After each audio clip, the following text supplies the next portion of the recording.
So humanity faces a great many challenges as we look forward into the remainder of this century, ranging from population growth, the issues of fresh water, the issues of food. Many of these all intersect with the issue of energy and where it will come from, how it will be produced, what will be the impacts of making power to run our homes, to run our factories, what will be the competition for resources depending on the choices that we make.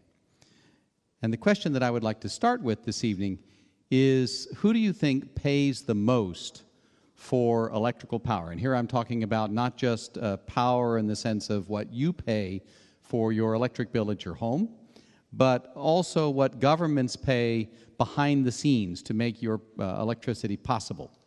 Do you suppose it's Europeans? Certainly on the continent, there are a wide variety of energy policies, and there are a lot of different energy prices depending on those policies. Sort of a nominal amount, for example, in France is something like 15 or 20 US cents per kilowatt hour. Might it be the Japanese? Certainly Japan suffered terribly after the earthquake in March of 2011 and the resulting tsunami and the nuclear reactor accident and all of the loss of nuclear power in Japan because of fears during the past year or so. And as their power costs are certainly impressive, on the order of 25 cents or so per kilowatt hour. Maybe it's in the U.S. where you have deregulation and you have a big country, lots of different prices for power.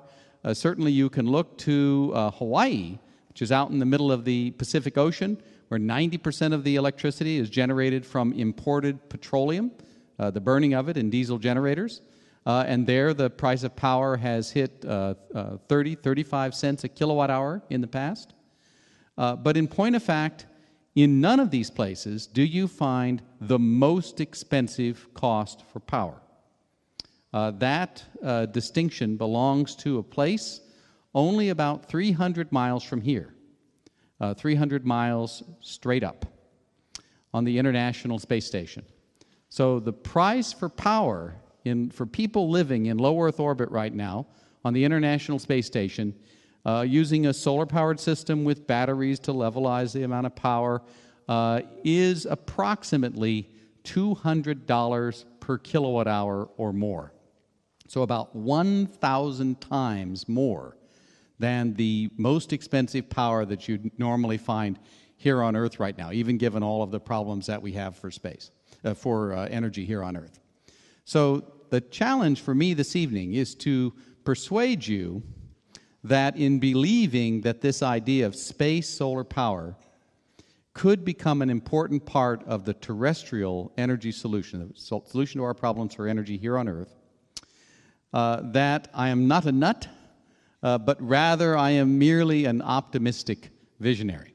And so I hope that I can do that over the next few minutes. So what is space solar power? I think it's probably an idea that many of you have never heard of. It's very straightforward. You go to space where the sun shines all the time, and you place a large satellite in space. You collect the solar energy there, you convert it, and you send it to the Earth.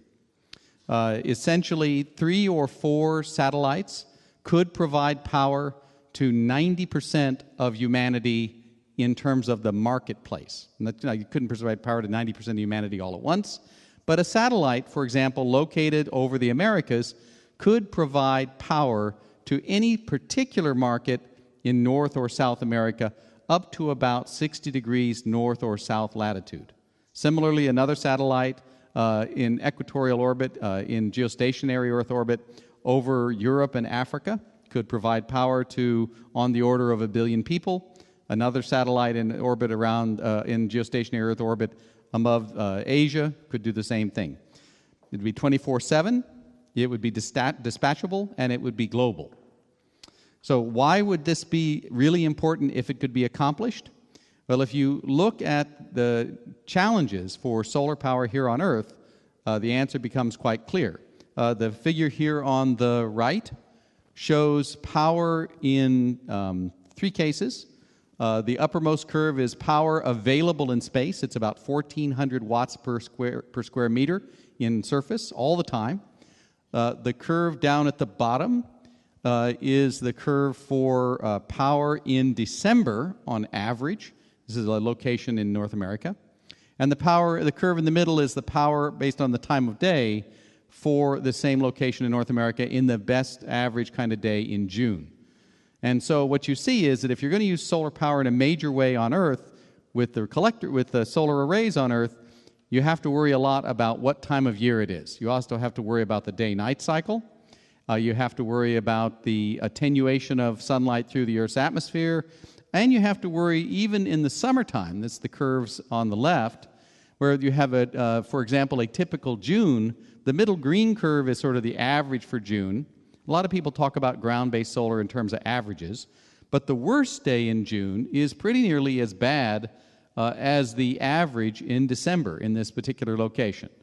And so if you're going to run a major society, an industrial society, run homes, run refrigerators, maintain factories, run public transit, you can't do it if you only have power occasionally. This is the big challenge for using solar other than as an add-on to other energy sources. So the question is, how might we get from where today space solar, which seems to be a very attractive opportunity, is 1,000 times more expensive than ground-based solar or ground-based energy of any kind, to the point where it might be a reasonable competitor?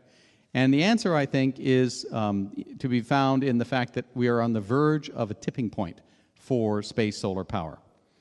Just like a pebble causes an avalanche to crash down a mountainside, or a single vote, such as in an election like was held this week here in the United Kingdom, can change the composition of a legislature and the policy direction of a country, or how a small football or a basketball-sized satellite could be launched and lead a little bit more than a decade later to humans landing on the moon.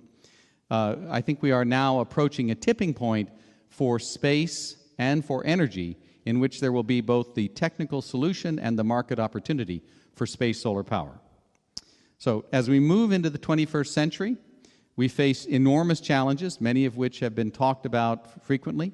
First and foremost, the increase in population, but also the increasing quality of life in many developing countries is leading to a rapid expansion in the demand for energy. At the same time, there are tremendous changes in the energy mix and in the sources of energy. You only have to look at the last 15 years to look at the change from $15 a US dollar per barrel for oil, circa 1997 in today's dollars, to over $100 per barrel for oil today. To see those kinds of changes. The effect of the Fukushima Daiichi failure in Japan is another good example. You see a sudden surge in natural gas demand in Japan. Overall, you see radical changes in the energy mix on fairly short time frames, and you see increasing competition for energy. At the same moment, you see increasing concerns and a growing, almost unanimous, not quite, consensus among scientists who know climate matters, that climate change is in fact moving forward very almost irrevocably because of the accumulation of greenhouse gases in the Earth's atmosphere.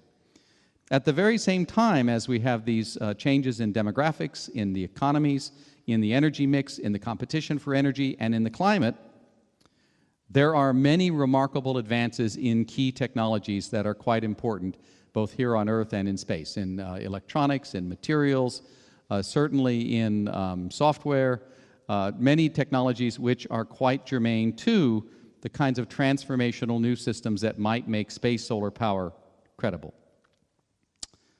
So how would space solar power work? Just very briefly, you put a large platform in space, you collect the sunlight as it passes by the Earth, you convert it into electricity. From electricity, it's converted again in microwave devices, very much like those in your wireless routers that you may have at home, or in your mobile phones, or in your personal computers, into microwave energy, which is then transmitted to large receivers on the Earth. about the size of a small lake. At these receivers, it's turned back into voltage, into electricity, and put into the local marketplace. All of these technologies exist in the lab. All of the component technologies are used in conventional communication satellites. There's nothing fundamental about any kind of breakthrough that's needed in order to make this system happen. So why hasn't it already been done? Well, the idea was conceived of back in the 1960s by a brilliant man named Dr. Peter Glaser. However, the architectures with which it was conceived were completely unsupportable.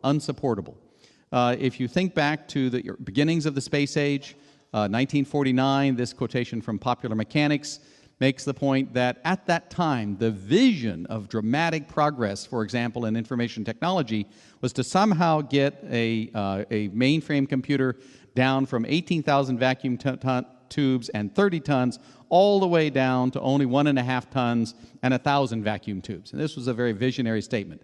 What they neglected was to think about what breakthroughs might mean, and in the breakthroughs in particular having to do with solid-state electronics and so on.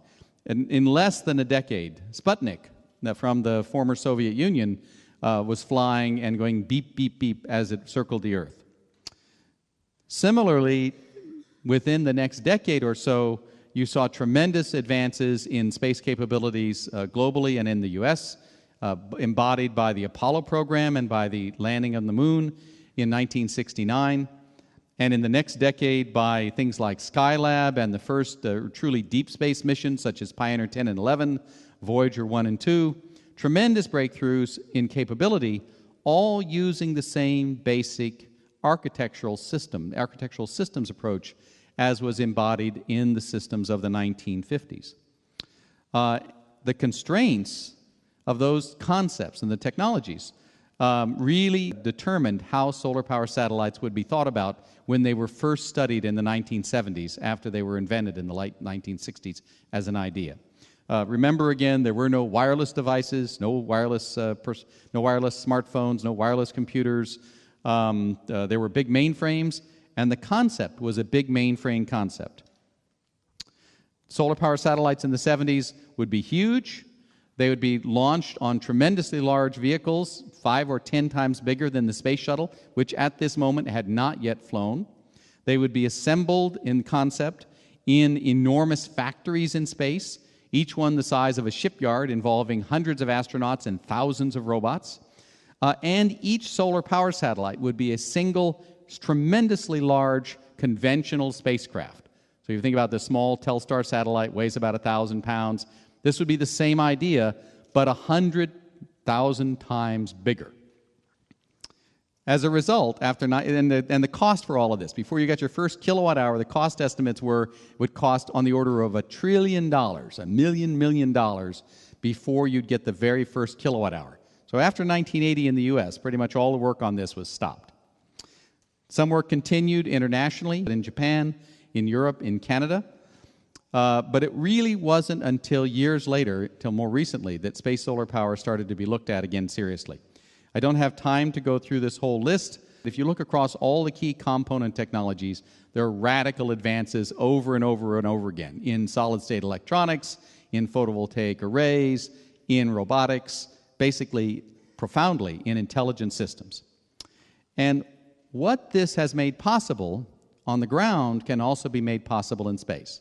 So if you look at the most successful species in nature, what you see is that some of the most successful species are those which are network systems.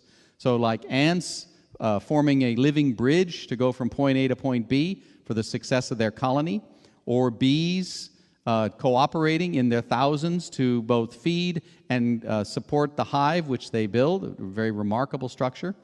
And even one of the other more successful network species in nature, people. Who are able to integrate both physically and intellectually to accomplish goals larger than could be accomplished by any single individual. Whether it's in a football team, either kind, or in skydivers who have to make their decision to form up very, very quickly while they plummet toward the Earth, it's quite conceivable for network systems to form. Similarly, looking now back to space solar power, a new concept is, instead of having an enormous monolithic spacecraft, which is basically a tiny spacecraft made huge, the right solution is build a very large number of tiny system elements, each one 25 or 50 pounds or 100 pounds in mass, and mass produce them by their tens of thousands or their hundreds of thousands, and build extremely large and highly capable space systems, such as this concept, which is known as SPS ALPHA, out of those pieces. The hexagon up at the top is a small modular satellite, just a small sat, like is built at Surrey. The next modular element down is solar power generation. The next one down is wireless power transmission. The big reflecting structure there is a large thin film balloon, like an enormous mylar balloon. And you put these together to form the single large system of systems, just like the ants form up or the bees cooperate to make the hive and to make the swarm. If energy costs 1,000 times more in space than it costs on Earth, if it's hundreds of dollars per kilowatt hour, we're never going to do anything ambitious in space. The other thing that becomes possible if we solve the challenge of space solar power is Mars exploration, development of space resources, and true industrial development and utilization of space. So, what would it mean? Space solar power, if it could be developed in this way, could mean hundreds of gigawatts of sustainable green energy globally and by mid-century. It would not solve all of the Earth's energy problems. It would not raise the Earth's temperature. It would not be dangerous if we do it right. And are we ready to start building today? No. There's still a need for more technology development in order to mature technologies that have already been used for other purposes. Could it address a significant fraction of the global energy demand over the coming century? Yes. The cost comparable to other novel energy solutions. It wouldn't be free. It would cost millions of dollars to develop and demonstrate the technology. It would cost billions of dollars to build the first plant. But the cost would be comparable to other major engineering projects. The schedule, years, not decades, won't take a century. It could be done within the decade. And are we at the tipping point? Perhaps. Reminder from a political observer of 500 years ago, there's nothing more difficult to carry out, nor more doubtful of success, nor more dangerous to handle than to introduce a new order of things. For the innovator has the opposition of all those who are familiar with and profit from the current way of doing things, and merely the lukewarm support of those who might benefit from the new. That is the real challenge for space solar power. It's not that there's new breakthroughs required. It's really a challenge of perception. Are we at a tipping point? Perhaps. But if we are, then the tipping point can move forward in years, not decades. There's a strong and urgent need for new energy. There have been remarkable advances in the technologies that we now take for granted on the ground, almost none of which are used in space. Applying these technologies in novel space system architectures could change what can be done in space. And a relatively modest investment of millions of dollars over the next few years could be decisive in determining whether or not we are at that tipping point. Thank you very much.